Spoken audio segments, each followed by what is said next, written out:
আমরা একটা rough budget calculate করেছিলাম তো। সব মিলিয়ে এই 2.5 crore। আন্টি, যদি শুধু ক্লোজ রিলেটিভদেরও আমরা ইনভাইট করি তাহলেও মোটামুটি 2000। হ্যাঁ, বরযাত্রীর সংখ্যা মিনিমাম 2000 হবে। 2000? এই বরযাত্রী না বানর সেনা? এই মণ্ডপ টণ্ডপ আজকালকার দিনে খুবই ব্যাকডেটেড একটা কালচার।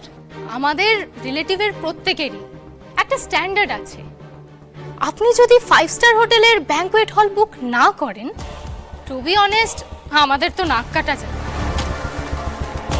এই সানি, আমরা একটা রাফ বাজেট ক্যালকুলেট করেছিলাম তো। তুমি বলো না আন্টিকে, আন্টির একটা আইডিয়া এসে যাবে। সব মিলিয়ে এই 2.5 crore। আজই ডাউনলোড করুন আর এনজয় করুন আপনার পছন্দের শো।